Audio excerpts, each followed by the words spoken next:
जय हिंद दोस्तों, आज संडे है। हर कोई जवान जेसीयू जानना चाहता है। यदि वो रिटायरीज है तो वो जानना चाहता है कि ओआरओपी 3 में उसकी पेंशन कितनी बढ़ेगी और उसके 1.5 साल बाद 1 जनवरी 2026 से 8वें वेतन आयोग में कितनी बढ़ेगी और दोनों का क्या संबंध है, डीए कैसे मर्ज होगा, फिटमेंट फैक्टर कैसे निकल के आएगा। यानी एक सही तरीका बोर्ड के ऊपर आसानी से आपको समझाने की कोशिश करूंगा। एक फैक्ट भी होंगे, यदि आपको फैक्ट समझ में नहीं आ रहे हैं तो नीचे मेरा ये नंबर है व्हाट्सएप, आप पूछ सकते हो कि आपने इसके बारे में कैसे बताया, आप कैसे जानते हो कि ये चीज ऐसे होगी, मैं उसका भी जवाब दूंगा। तो आपने ये समझना होगा कि 2024 में आपको ओआरओपी 3 के तहत आपकी पेंशन कितनी बढ़ेगी और 1 जनवरी 2026 को फिर आपकी पेंशन कितनी होगी। और साथ ही जो हमारे भाई जुड़े हैं हमसे, जो सर्विंग में, उनके लिए बताऊंगा कि आपको एक इंक्रीमेंट लगाने के बाद 1 जनवरी 2026 से आपकी पेंशन कितनी होगी एमएसपी को मिला के। हां जी दोस्तों, बिल्कुल इस बोर्ड को मैं पूरा एक्सप्लेन करूंगा, 2 भागों में करूंगा, पहला एक भाग और दूसरा, दोनों आपने भाग देख रहे हैं। तो आइए हम बोर्ड पे समझते हैं, आराम से बिल्कुल समझाएंगे, कोई जल्दबाजी नहीं, कोई भाग नहीं।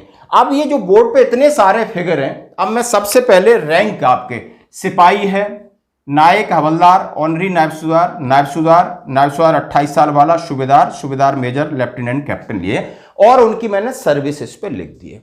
ये करेक्ट है, इसमें कोई बात नहीं। अभी आप करंट टेबल नंबर 7 एज पर ओआरओपी 2 के हिसाब से ये आपकी बन रही है, इसके मैंने फिगर लिख दिए, इसमें कोई बात नहीं।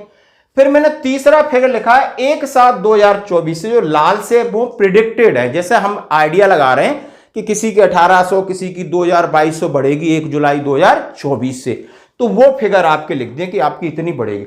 उसके बाद आपका डीए 1 जनवरी 2026 को 65% होगा या नहीं होगा, कैसे होगा। अभी आपका 53 हो गया, क्लियर है।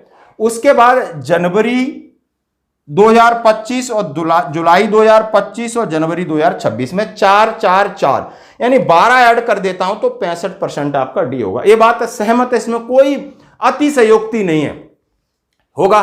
तो 65% डीए से आपका कितना होगा, फिर आप जो अभी जुलाई में आपकी कितनी पेंशन होगी, और दोनों को जोड़ करके जनवरी 2026 में टोटल पेंशन आपकी इतनी होगी।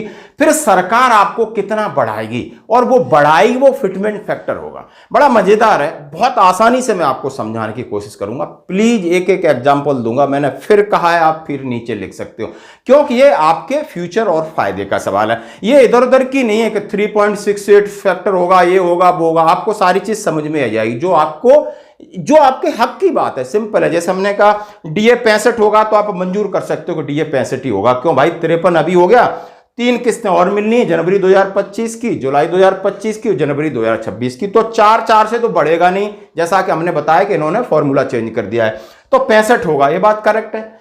आप इतना ले रहे हो, ये बात करेक्ट है। अभी आपकी जो 1/7/2024 को बढ़ रही है, तो उसमें हम 5000 6000 नहीं बढ़ा रहे, वो ही 1800 2000 2200 2300 इतनी बढ़ रही है, लगभग इसी के हिसाब से होगी। फिर आगे इसका डीए। तो आइए शुरुआत करते हैं। प्लीज 2 वीडियो बनाऊंगा, मैं आपसे रिक्वेस्ट कर रहा हूं, इस वीडियो को सेव करके भी रख लोगे ना, तो आपको लगेगा हां इसमें तथ्य वाला इस सिस्टम है।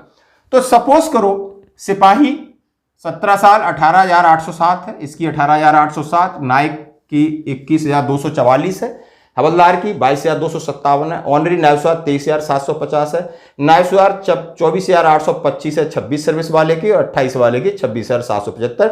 और ये आपकी, आप पढ़ लो आराम से, ठीक है। बोर्ड को मैं और जूम करके एक फोटो दिखाऊंगा, देख लीजिए। तो ये तो अभी है, अब इसके आसपास किसी की सर्विस के हिसाब से थोड़ी बहुत ऊपर नीचे होगी, वो अलग बात है, ओके।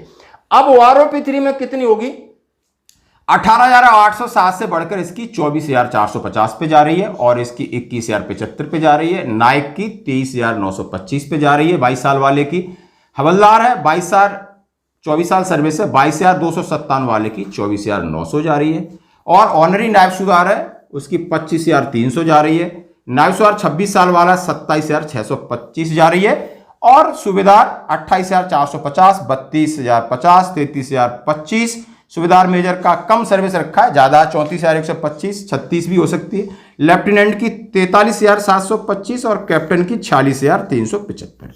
मान लो ये अभी प्रिडिक्टेड है जो कि टेबल चल रही है, जो अभी कभी भी घोषणा हो सकती है। 100 दिन का प्लान है, हो जाएगी। तो इसमें कोई प्रॉब्लम नहीं। अब आते हैं कि इनका जो डीए मैंने वर्कआउट किया 65%, वो मैंने आपको बता दी भाई 65 तो होगा ही होगा, है ना। अब ये डीए वर्कआउट हो रहा है 13,292, 13,700। एक किसके ऊपर मैंने डीए लिया है, इसके ऊपर डीए लिया है 1/7/2024। अब ये तो हो जाएगी बेसिक। अब मैं चल रहा हूं 2026 की तरफ, जनवरी 2। अब ये OROP 3 का नहीं, अब मैं 8वें वेतन की बात कर रहा हूं।